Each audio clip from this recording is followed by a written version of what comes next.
Hello everyone and welcome to learn everything. आज हम पढ़ेंगे क्लास 7th हनीकॉम्ब बुक का चैप्टर 6 एक्सपर्ट डिटेक्टिव्स को। तो यहाँ एक्सपर्ट डिटेक्टिव्स में एक्सपर्ट का मतलब होता है माहिर और डिटेक्टिव्स का मतलब होता है जासूस, यानी कि जो दूसरों की जांच पड़ताल करते हैं। तो चलिए बिना वक्त गवाए इस कहानी को शुरू करते हैं। इस कहानी में निशाद नाम का एक लड़का है जो 7 वर्ष का है। उसे 7 भी कहा जाता है क्योंकि उसका नाम संगीत के 7वें नोट निशाद पर था। निशाद और उसकी 10 साल की बहन माया दोनों ही अपने पड़ोसी मिस्टर नाथ को लेकर हमेशा से ही उत्सुक रहा करते थे। एक बार निशाद का कंचा गलती से मिस्टर नाथ के कमरे के अंदर चला गया और निशाद को अंदर झांकने का एक मौका मिल गया। निशाद को लगा कि वह कोई अपराधी तो नहीं जो पुलिस से बचकर भाग रहा है। फिर निशाद सोचता है कि उसके चेहरे पर घाव का निशान कैसे आया और उसका कोई दोस्त क्यों नहीं है। निशाद की मम्मी एक डॉक्टर थी। मिस्टर नाथ उनके क्लिनिक के एक मरीज थे। उनकी माँ के अनुसार मिस्टर नाथ बहुत शांत स्वभाव के व्यक्ति थे। इस पूरी कहानी को माया ही सुना रही है। वह बताती है कि जब वो और निशाद उनकी मम्मी के क्लिनिक से लौट रहे थे, तब निशाद माया से कहता है कि वो एक राक्षस की तरह तो नहीं दिखते, लेकिन तुमने देखा कि वह कितने दुबले पतले हैं। हो सकता है कि वह बहुत गरीब हो और उनके पास खाने के लिए कुछ भी ना हो। फिर माया कहती है कि अगर वह अपराधी है और किसी से बचकर भाग रहा है तो वो गरीब तो नहीं हो सकता। आगे माया उसे बताती है कि जरूर उसके पास लाखों रुपए होंगे जिसे उसने अपने कमरे में छिपा कर रखा होगा। निशाद को थोड़ा अटपटा सा लगा। वह माया से पूछता है कि क्या तुम्हें वाकई में लगता है कि मिस्टर नाथ एक अपराधी है? वह दिखने में तो ऐसे नहीं लगते। माया उसे बताती है कि जरूर वह अपराधी में से एक है और वह कहीं से भी भूखे नहीं मर रहा है। एक बार मिस्टर मेहता ने उन्हें बताया था कि रमेश नीचे वाले रेस्टोरेंट से मिस्टर नाथ के लिए खाना लाया करता था। इस बात पर निशाद माया से कहता है कि माया, मिस्टर मेहता ने तो ये भी बताया था कि मिस्टर नाथ तो कहीं काम भी नहीं करते थे, तो उनके पास पैसे कहाँ से आते होंगे खाना लेने के लिए। इस बात को सुनकर माया कहती है, बिल्कुल सही, मैं भी यही सोच रही थी। उसने जरूर बहुत सारे पैसे छिपाए होंगे कहीं। शायद उसने वो पैसे अपने कमरे में रखे ट्रंक यानी कि लोहे के बक्से में रखे हो और 2 बक्से शायद सोने और चांदी के जेवरात से भी भरे पड़े हो। और इसके आगे माया कुछ बोल ही रही होती है, तभी निशाद उसे बीच पर रोकता है और कहता है कि क्या बकवास किए जा रही हो तुम। अब माया उसे बोलती है कि मुझे मालूम है कि मैं सही हूँ, तुम तो बेवकूफ़ हो। चलो छोड़ो इन बातों को, जरा मुझे बताओ 7, क्या तुमने मिस्टर नाथ के घाव को देखा था? निशाद उससे कहता है, नहीं, मैं उसे नहीं देख सका। जब मैं वहाँ गया यानी कि कंचा लेने के लिए कमरे में गया तो वहाँ बहुत अंधेरा था। लेकिन माया उससे कहती है कि मुझे यकीन है यह घाव उसे जरूर पुलिस की गोलीबारी के दौरान लगी होगी। निशाद ने भी बड़ी मजबूती से कहा कि मम्मी ने तो साफ शब्दों में कहा था कि यह घाव तो जलने के कारण बने थे। अब माया ने उसे समझाया कि जरूर पुलिस ने उसे पकड़ने के लिए या बाहर निकालने के लिए उसके घर में आग लगा दी होगी। 7 को अभी भी यकीन नहीं हो रहा था। इसके बाद माया मंडे के दिन का किस्सा बताते हुए कहती है कि सोमवार को मम्मी के जन्मदिन पर निशाद उनके साथ अकेले उनके क्लिनिक जो कि गिरग्राम में था वहाँ चला गया और मैंने शाम का समय अपनी एक स्कूल की दोस्त के साथ बिताया। और जब वे वापस आए तो निशाद ने मुझे बताया कि उसने आज क्लिनिक पर मिस्टर नाथ को देखा। और इस बात को सुनकर मुझे अपने आप पर बहुत अधिक गुस्सा आया कि मैं वहाँ क्यों नहीं थी।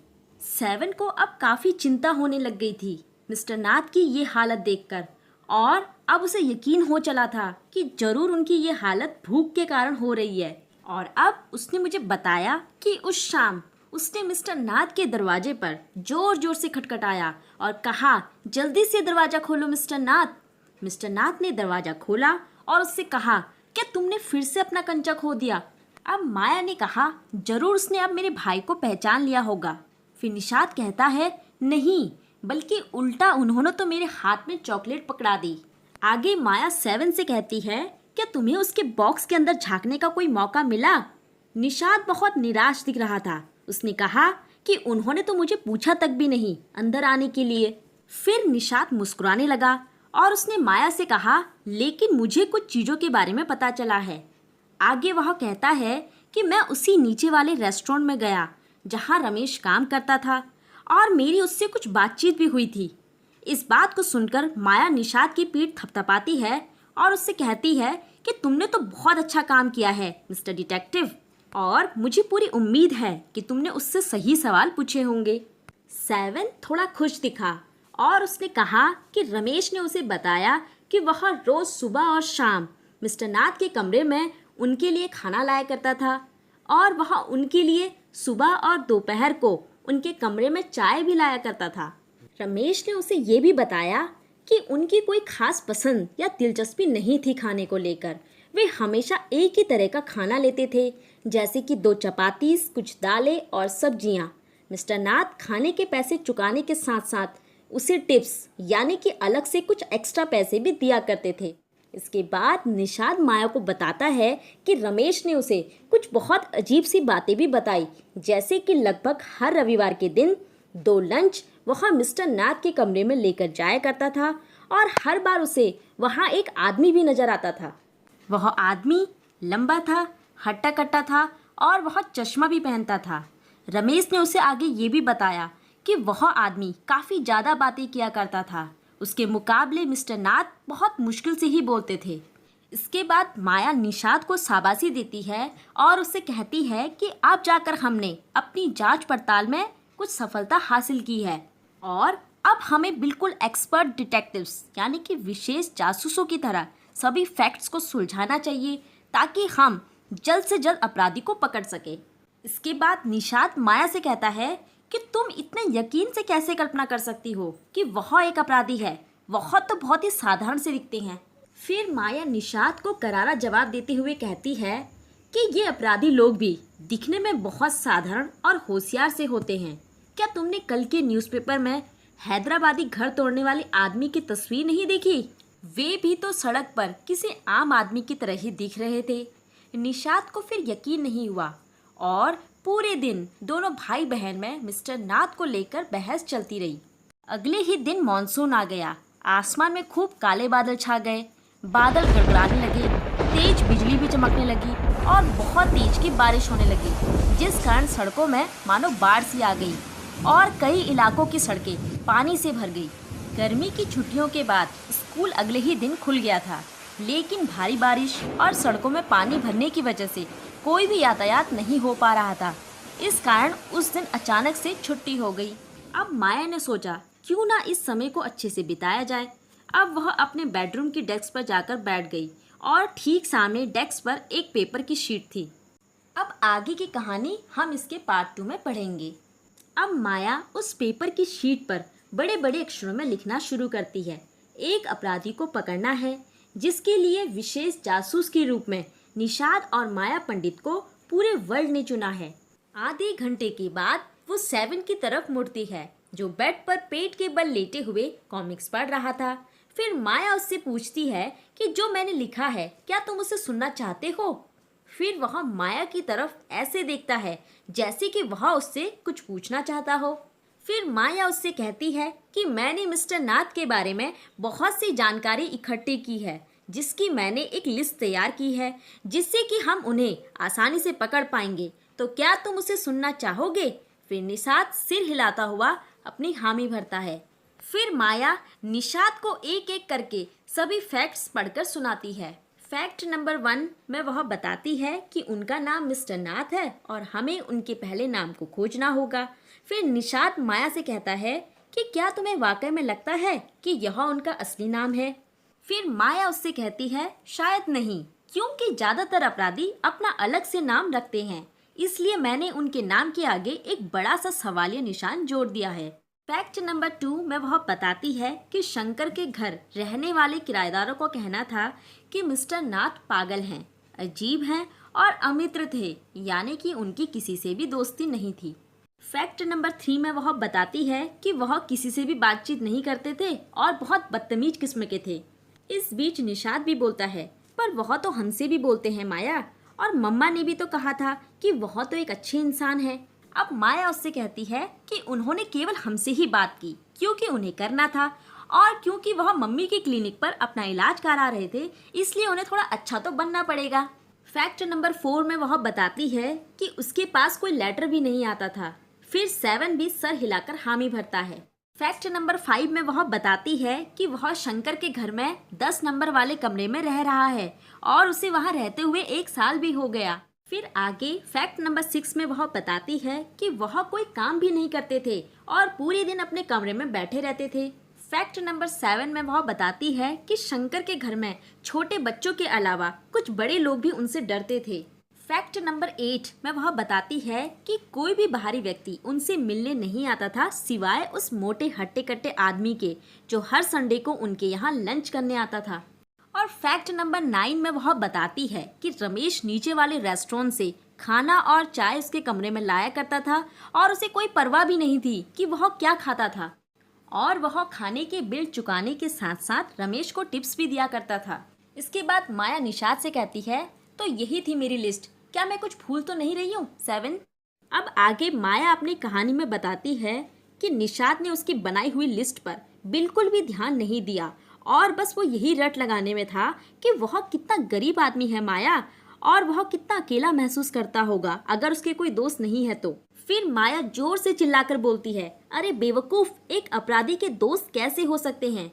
फिर निषाद बोलता है, कम से कम उसका एक दोस्त तो है जो उससे हर संडे के दिन मिलने आता है। इस बात को सुनकर माया के दिमाग में एक विचार आया और उसने कहा, जरूर ये आदमी मिस्टर नाथ के अपराध में साथ देता होगा और शायद ये भी हो सकता है कि वो सारे लूट का पैसा अपने पास ही रखता होगा और फिर वो वहाँ आता होगा ताकि वो मिस्टर नाथ को उनका हिस्सा दे सके जिससे कि वो अपना खर्चा चला सके।